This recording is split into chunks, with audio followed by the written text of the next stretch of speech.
दर्शाई जाने वाली अधिकतम ऑक्सीकरण अवस्था उसके संयोजी इलेक्ट्रॉन की संख्या के समान होती है। किसके समान होती है? अधिकतम ऑक्सीकरण अवस्था संयोजी इलेक्ट्रॉन की संख्या के समान। और संयोजी इलेक्ट्रॉन में कौन कौन सम्मिलित होता है? s ऑर्बिटल के इलेक्ट्रॉन और p ऑर्बिटल के इलेक्ट्रॉन, दोनों ही सम्मिलित होते हैं।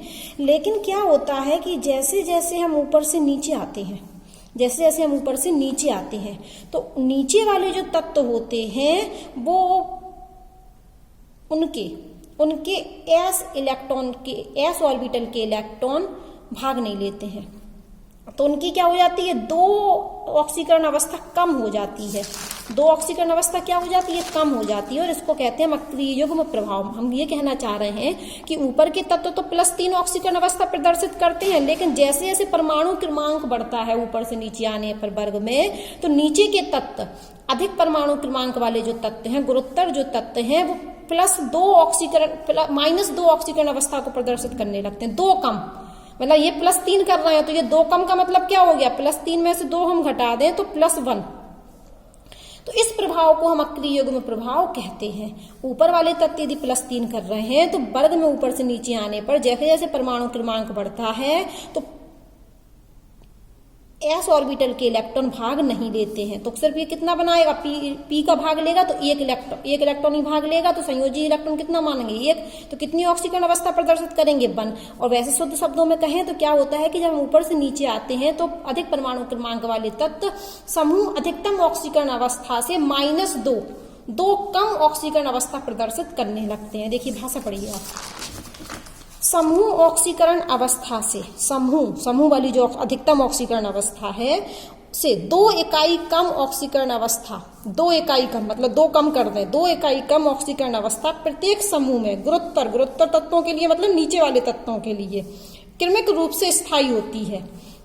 तो समूह ऑक्सीकरण अवस्था में से 2 इकाई कम ऑक्सीकरण अवस्था की प्राप्ति को हम अक्रिय युग्म प्रभाव, इनर्ट पेयर इफेक्ट कहा जाता है।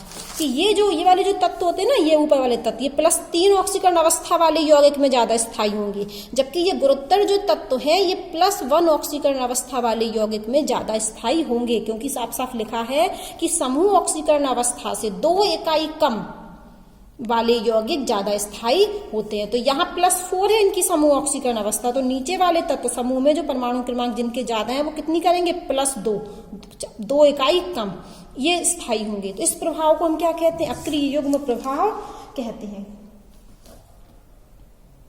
और ऐसा क्यों होता है? क्योंकि उस समय ये s इलेक्ट्रॉन भाग नहीं लेते हैं।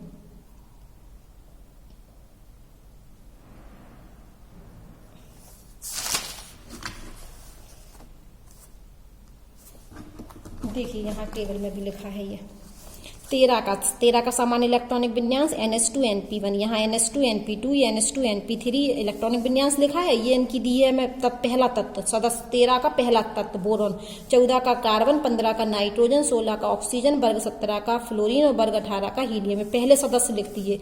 और इनकी ये क्या लिख दी हमने? समूह ऑक्सीकरण अवस्था +3 +4 +5 +6 +7 +8। और कहा कि अन्य ऑक्सीकरण अवस्था +3 तो करते हैं लेकिन 2 इकाई कम भी करते हैं, +1। ये कितनी करते हैं? -2 इकाई कम करें, 2 इकाई कम किया तो +2, और 2 इकाई कम किया तो -4 भी करते हैं, 2 इकाई कम करते चलेगा। और ये क्या करती हैं? 2 इकाई कम में +3 भी शो करते हैं और -3 भी शो करते हैं। और ये वाले +4 +2 -2 भी ऑक्सीकरण अवस्था प्रदर्शित करते हैं, 2 इकाई कम करते चले जा रहे हैं।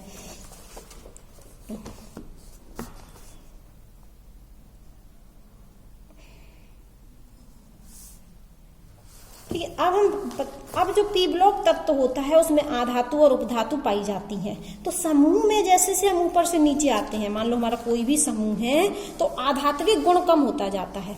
कोई भी समूह है, मान के चलो हम यही ले लें बोरोन, एल्युमिनियम, गैलियम, इंडियम और थैलियम। तो जैसे से हम ऊपर से नीचे आएंगे तो हमारा आधात्विक गुण कम होता जाता है। क्या कम होता जाता है? आधात्विक गुण। तो ऊपर की क्या होंगी? जैसे जैसे हम नीचे आएंगे तो ऊपर तो आधातु होंगी, लेकिन नीचे वाले तत्व क्या होंगे? आधातु नहीं होंगे, क्योंकि ऊपर से नीचे आने पर आधात्विक गुण कम होता जाता है। क्या कम होता जाता है? आधात्विक गुण। तो समूह में नीचे जाने पर, वर्ग में नीचे जाने पर आधात्विक गुण कम होता है। ठीक है, अब ध्यान से सुनिए। जैसे हम किसी सक्रिय धातु की अभिक्रिया किसी आधातु से करा दें, सक्रिय धातु की अभिक्रिया किससे करा दें? आधातु से, तो जो यौगिक बनते हैं धातु और आधातु के सहयोग से जो यौगिक बनते हैं वो आयनिक नेचर के होते हैं, जबकि आधातु और आधातु से जो यौगिक बनते हैं वो सहसंयोजी नेचर के होते हैं। मान लो हमने एक धातु ले लिया Na और एक आधातु ले लिया Cl, तो यहाँ पर ये क्या बना? NaCl। तो ये किस नेचर का है? आयनिक नेचर का। अब हमने एक आधातु ले ली, मतलब Cl और Cl ले लिया मान लो, तो यहाँ पर ये क्या बनेगा? Cl2। ये कैसा यौगिक होगा? सहसंयोजी यौगिक होगा।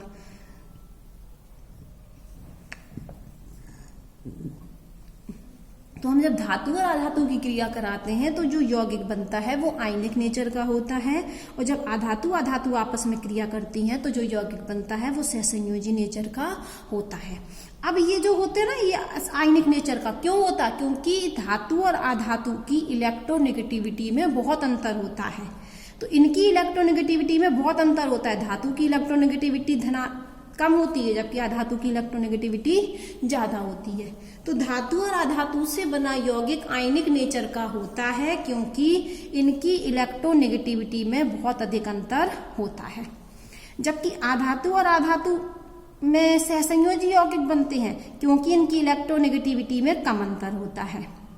अब एक बात और इम्पोर्टेंट सुनिए कि जो आधातुओं के ऑक्साइड होते हैं, किसके ऑक्साइड? आधातुओं के ऑक्साइड, तो या तो वो उदासीन होते हैं या अम्लीय होते हैं, जबकि धातुओं के जो ऑक्साइड होते हैं वो क्षारीय नेचर के होते हैं। तो इसलिए लिख दिया गया यहाँ पर कि आधात्विक ऑक्साइड उदासीन या अम्लीय, जबकि धात्विक ऑक्साइड क्षारीय नेचर का।